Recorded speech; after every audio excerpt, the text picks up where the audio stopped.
Here we go, UFC Fight Night. I'm being asked, a million ways, man. Text, DM, calls. Harry, who's the pro bet? What's the schmo bet? Is it Strickland, Fluffy Hernandez?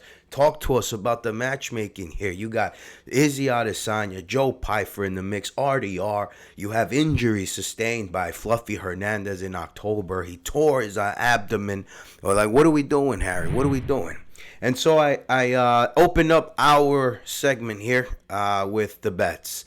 Now, like we did UFC 324, we gave you Justin Gaethje on the money line. Aside from others, we gave you 50% of the total account on Mauricio Rufy against Fiziev.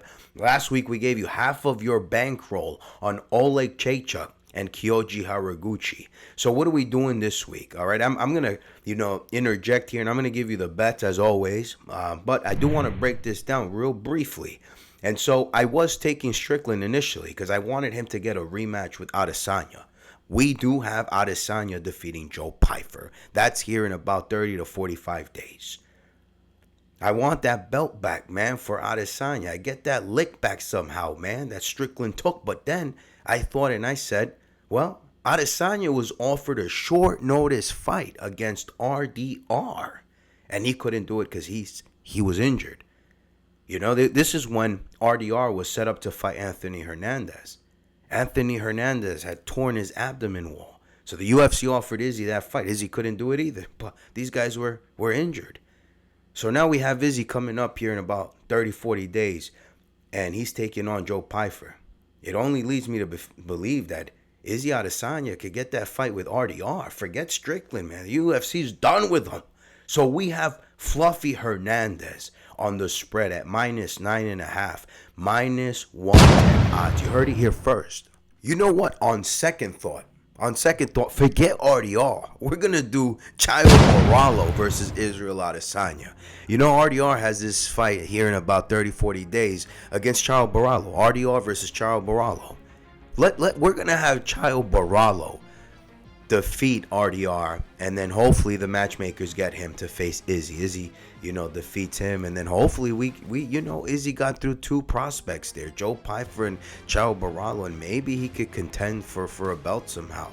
Who knows? At least in the interim, as everybody hashes that out with Duplessis and Imavov and the rest of the guys there. All right, man, Hamzat, and what a mess that top three is, huh? And you got Brendan Allen in the mix, so Izzy can stay busy. This whole thing about retirement, I think that's all just propaganda.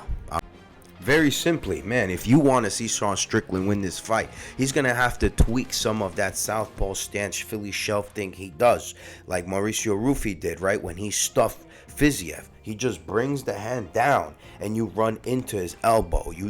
But I don't think he's going to be able to make those adjustments. And so here we go. Fluffy Hernandez, a guy that has relentless pressure, elite cardio, and the grappling that permits him to chain wrestle with cradles and front headlocks and things of this nature, like seen right against Michel Pereira and Roman Dolidze, who Sean Strickland has said himself he is very apprehensive to spar with him because the guy's grappling is too good and his striking, he's too strong. So just by self-admission, I already see where Sean Strickland's head is with this fight. All right, so overwhelming ground and pound.